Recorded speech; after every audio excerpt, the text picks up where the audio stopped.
श्री सागर ग्रन्थ प्रकरण 15 सागर 8 मा मेहेरका।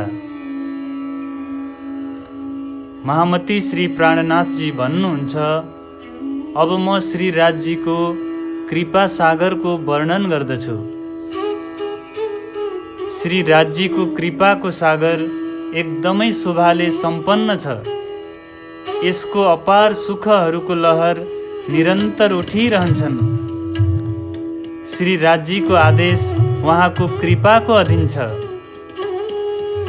जोस पनि कृपाकै अङ्ग स्वरूप हो।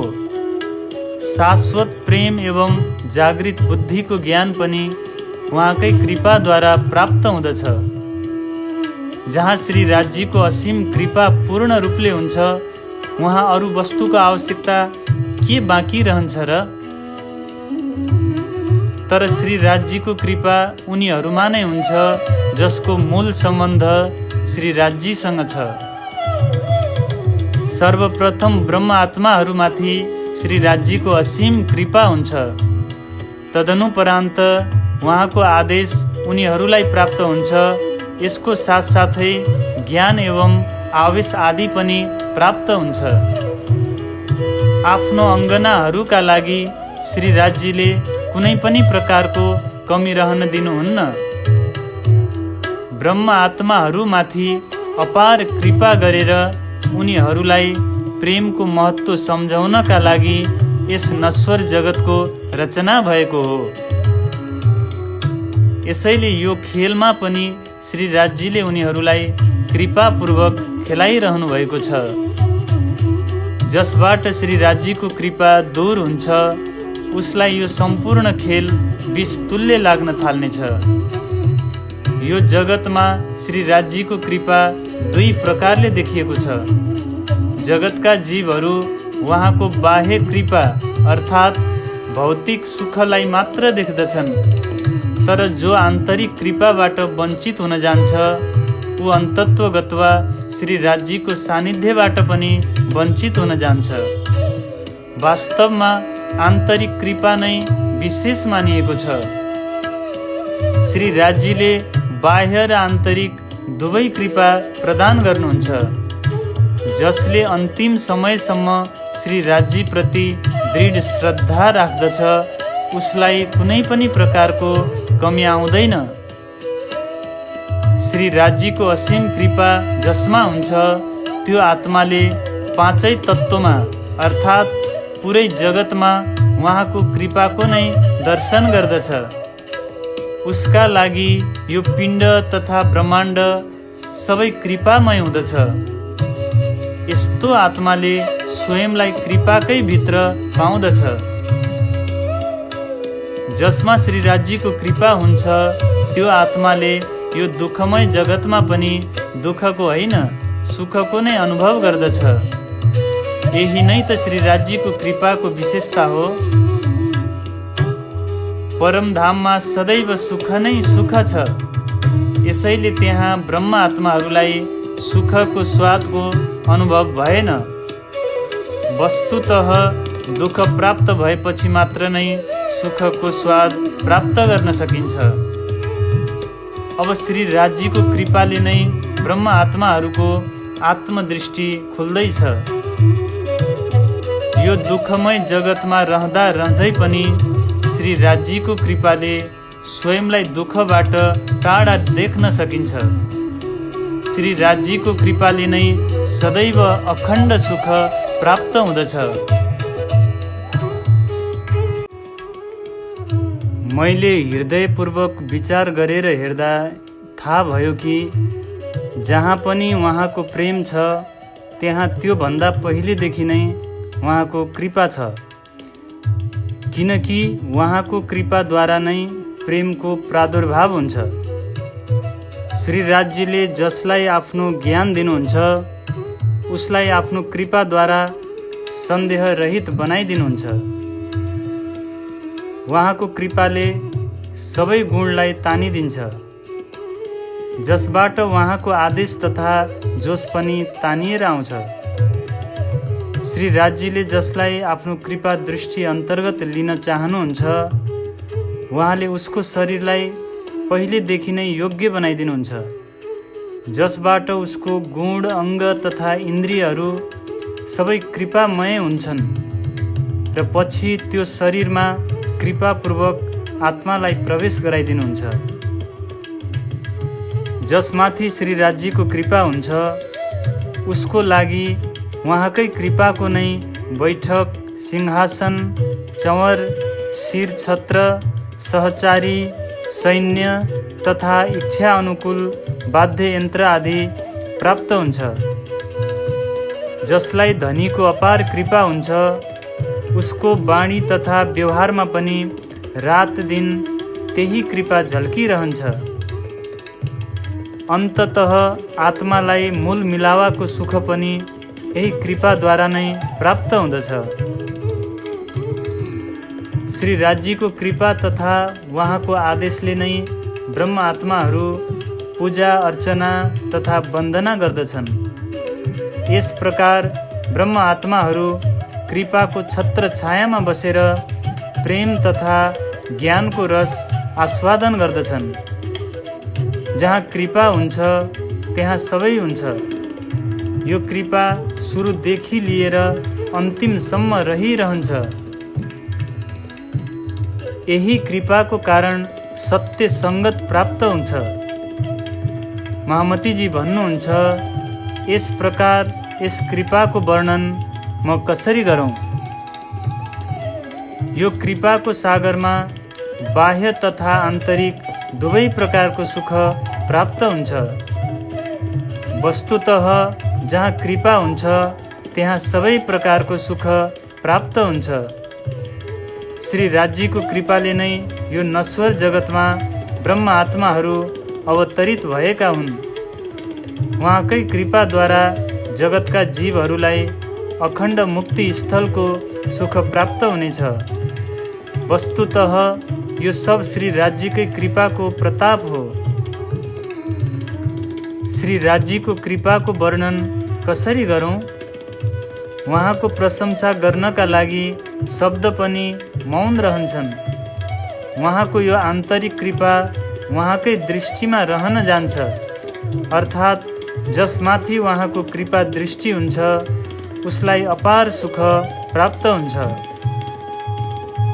यसै कृपाद्वारा सबै रहस्य स्पष्ट हुन जान्छ।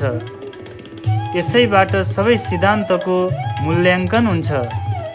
जुन पूर्ण ब्रह्म परमात्माको विषयमा आजसम्म कसैले यथार्थ रूपबाट सुनेको पनि छैन, त्यसको गूढ रहस्यलाई पनि उहाँकै कृपाले स्पष्ट गरिदियो।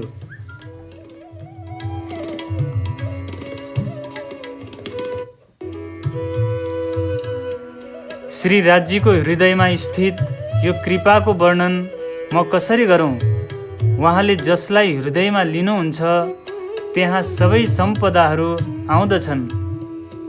श्री राज्यको भित्र सदैव रहने यस कृपाको वर्णन नै म कसरी गरौँ? जसलाई उहाँले आफ्नो कृपाले विभूषित गरिदिनुहुन्छ उसलाई उहाँले उसको क्षमता अनुरूप सामर्थ्य प्रदान गर्नुहुन्छ। यो कृपाको कुरा नै अति नै निराला छ। जसमाथि कृपा दृष्टि हुन्छ उसलाई सबै चिज प्राप्त हुन्छ। उहाँले उसलाई पल मात्रका लागि पनि आफ्नो नजरबाट टाढा राख्नुहुन्न। अब म कृपाको बारेमा यो भन्दा धेरै के भनौँ?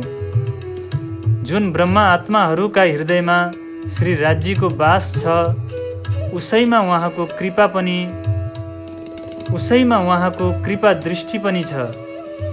जहाँ उहाँको दृष्टि हुन्छ त्यही उहाँको कृपा हुन्छ।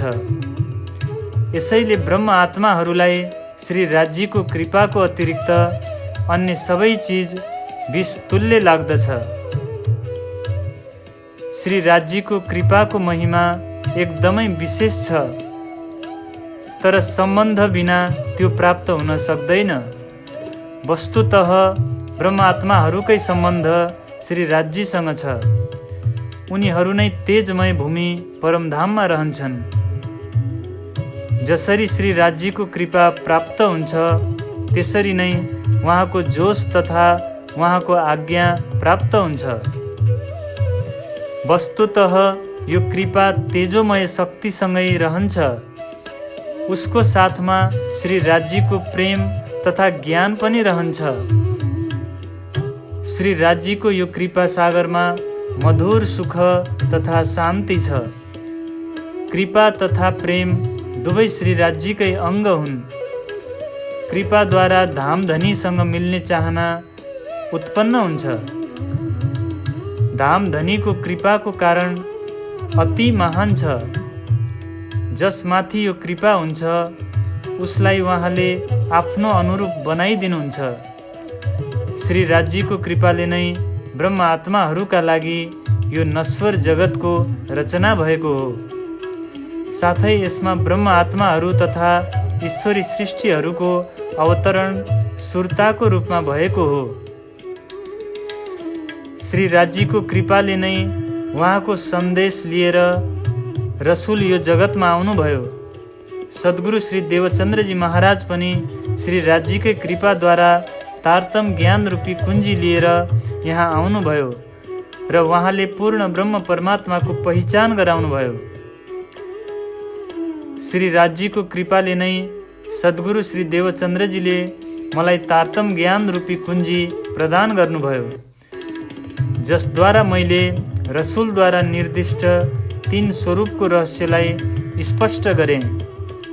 यही कृपाले मलाई शक्ति दियो, जसको कारणले मैले परमधामको यथार्थता स्पष्ट गरिदिएँ।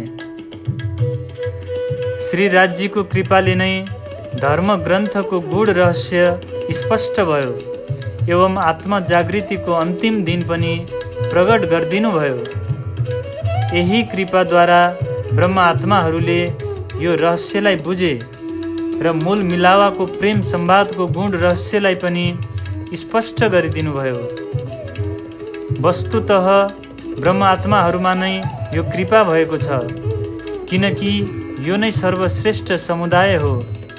यही कृपाको प्रतापले उहाँले जगतको जीवलाई मुक्ति स्थलको सुख प्रदान गर्नुभएको हो। श्री राज्यको कृपाद्वारा नै ब्रह्म आत्माहरूले यो खेल हेरे र उनीहरू यस खेलमा पनि श्री राज्यको चरणमा आएका छन्। अब यही कृपाद्वारा जागृत भएर उनीहरू हाँस्दै आफ्नो धनीसँग मिल्नेछन्। यदि कृपाको कुनै सीमा हुन्थ्यो भने त म त्यसको चर्चा अवश्य गर्थेँ। यो कृपाले सबै सम्पदाहरूको निरूपण गर्यो, तर यसले स्वयं आफूलाई निरूपण गर्न सक्दैन। यदि यो कृपा स्थिर हुन्थ्यो भने त यसलाई नाप्न सकिन्थ्यो, तर यो त पल मात्रमा करोडौँ गुणा बढेर जान्छ। यसैले यसलाई कसरी नाप्न सकिन्छ? श्री राज्यको कृपाले नै ब्रह्म आत्माहरूको हृदयलाई परमधाम बनाएको हो। अब उनीहरूको हृदयमा कृपाको अथाह सागर उम्लिन लागेको छ। हे ब्रह्म आत्माहरू हो, हेर्नुहोस्, हजुरहरूको हृदयमा श्री राज्य कृपापूर्वक विराजमान हुनुभएको छ। यो उहाँकै महत्त्वपूर्ण कृपाको परिणाम हो। श्री राज्यको यो कृपा एकदमै श्रेष्ठ छ। यो त उहाँको हृदयको प्रेम स्वरूप हो। यसको महत्त्वलाई कि त उहाँको हृदयले बुझ्दछ कि त उहाँको यही कृपाले नै बुझ्दछ। श्री राज्यको कृपाको एउटा पनि शब्द मबाट भनिरहेको छु भने त्यसलाई हजुरहरू त्यही कृपाद्वारा नै बुझ्ने प्रयत्न गर्नुहोस्। अन्यथा अपार समयसम्म असङ्ख्य जिब्रोद्वारा यसको वर्णन गर्न थालियो भने पनि यसको निरूपण हुन सक्दैन। श्री राज्यको कृपाको यो 8औं सागर वस्तुतः अति विशाल छ। हे आत्मा, तिमीमाथि श्री राज्यको असीम कृपा भएको छ, जसद्वारा तिमीलाई यसको पहिचान भयो। 7 सागरको वर्णन भयो, तर यो कृपा सागरको कुनै हिसाब नै छैन। यसको वर्णन गर्दै यदि करोडौँ ग्रन्थहरू पनि रचना गर्न लागि भने यसको कुनै पार पाउनै सकिँदैन। यो कृपा सागरलाई उनै ब्रह्म आत्माहरूले नै जान्न सक्छन् जसमाथि यो कृपा भएको छ। यसैले ब्रह्म आत्माहरूलाई श्री राज्यको कृपाको अतिरिक्त अरू सबै चिज विष तुल्य लाग्दछ। महामती श्री प्राणनाथजी भन्नुहुन्छ, हे ब्रह्म आत्माहरू हो, श्री राज्यको यो कृपाको सागर अति महान छ। अब यही कृपाद्वारा श्री राज्यको चरणमा जागृत भएर उहाँको दृष्टिको अमृत रसको पान गर्नुहोस्।